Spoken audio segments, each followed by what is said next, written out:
Estamos aqui com o programa Vida e Consciência, no terceiro bloco, findando para os estudos finais desse dia, professor Rossano. Eu sei que nosso tempo é muito curto e está aqui um tema dentro da codificação espírita, o livro Céu e Inferno, de Allan Kardec, o céu, o inferno e o purgatório. E que você fizesse a explanação para aqueles que nos ouvem. Nós vamos separar, Marcelo, céu e inferno de purgatório. Céu e inferno são mitos. Mito não significa mentira, significa um símbolo que representa algo. Então, as teologias precisavam fazer referência a uma condição de felicidade superior espiritual, o céu, e uma condição inferior, o inferno. Mas são mitos, não devem ser levados ao pé da letra, porque céu e inferno são estados íntimos. O próprio Papa João Paulo II, nobre pontífice católico, no final de sua vida física, ele pronunciou-se dizendo que céu e inferno não são espaços geográficos, mas estados de consciência, o que o Espiritismo fala há 150 anos. Purgatório já é outra coisa. Purgatório foi um conceito elaborado no ano 593 pela Igreja Romana, pela Igreja Católica. Acreditamos que, após experiências de alguns santos que em desdobramento espiritual contataram uma área de sofrimento no mundo espiritual, trouxeram esse conceito, viram espíritos sofrendo, que não estavam condenados eternamente, não estavam sofrendo, como hoje nós sabemos, à luz da doutrina espírita, o que André Luiz define como umbral.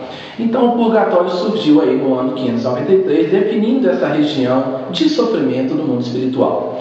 Porém, isso deu origem também a um grande problema na história da cristandade, porque com a ideia do purgatório surgem as indulgências, pagar indulgências, o que o protestantismo veio combater, surgindo aí com Lutero o protestantismo. Então, para liberar determinadas almas do purgatório, pagava-se indulgência. A família presente, encarnada, pagava indulgência para que orações fossem feitas, para que aquelas almas saíssem.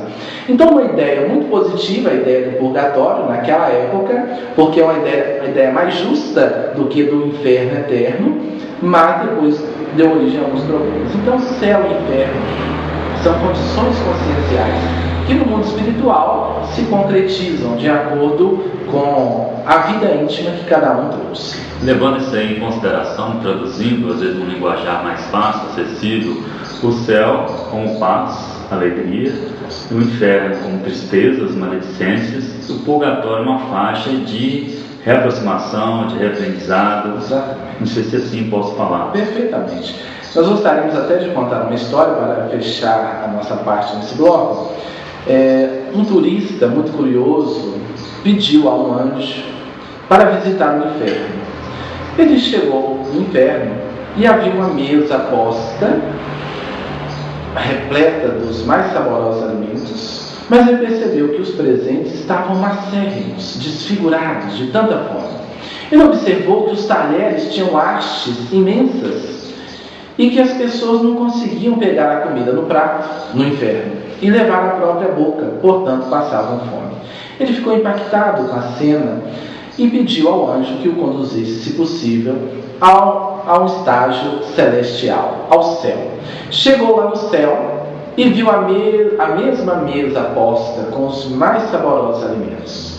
Observou os talheres idênticos, as hastes muito longas, porém todo mundo feliz, repleto, satisfeito. E falou: mas como pode? O anjo disse: preste atenção.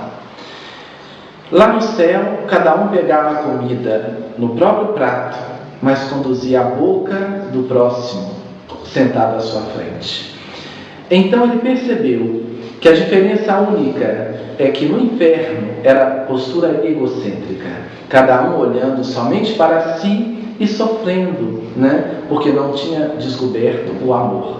E no céu, cada um pegava do alimento e serviu o seu semelhante. Então o céu real é aquele que construímos dentro de nós. Por isso, no Evangelho de Lucas, capítulo 17, versículo 20 e 21, versículos 20 e 21, Jesus disse: o reino de Deus não virá em forma visível. Ninguém dirá: ei-lo aqui, ali ou acolá, porque o reino de Deus está dentro de vós. É esse estado de autoiluminação e de amorosidade que nós estendemos ao universo de fora. Muito interessante essa história, nossos telespectadores, que tem uma frase espírita que fora da caridade não há salvação. Isso vem findar. Estamos aqui com a agenda do professor Rossano, palestras e seminários, dia 11/3, seminário em Alto Jequitibá, Minas Gerais, dia 24/3, seminário em Alegre, no estado do Espírito Santo, cuja temática é aprendendo a curar o corpo, a alma e o coração, dia 13, 14 e 15/4, palestra e seminário na Semana Espírita de Vitória, no Espírito Santo, cuja temática é Educação do Espírito, Missão do Espiritismo. Dia 22/4, palestra em Venda Nova do Imigrante, Espírito Santo, cuja temática é a cura pela coragem e pelo amor. E dia 20/5, palestra em Manhuaçu, Minas Gerais. Dia 11/6, palestra em Carangola, Minas Gerais. Dia 26 de maio, sábado, ele estará autografando no espaço da editora Chico Xavier, na Bienal do Livro, em Belo Horizonte. Ainda bem que o professor Rossano está dividido, senão vai ficar enciumado, está mais para o lado do Espírito Santo, né?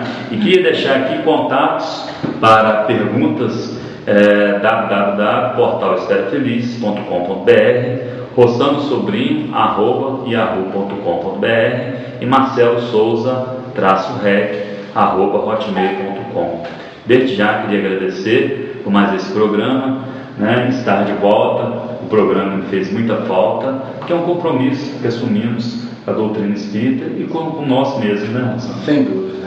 Nosso fraternal abraço com votos de paz a todos. Amigo, amiga, mais uma novidade do programa Vida e Consciência, que todos os dias estaremos apresentando uma obra espírita no decorrer do programa. E hoje, queria que o professor Rossano falasse um pouquinho sobre essa obra. É o nosso 11º trabalho, né? O segundo pela editora Chico Xavier, já está em segunda edição, o livro Evolução pelo Amor, em que a gente aborda vários temas, né? Sublimação sexual, se a dor promove ou não evolução. É um livro dissertativo, um livro de estudo, né? E fica aí a dica para os queridos telespectadores.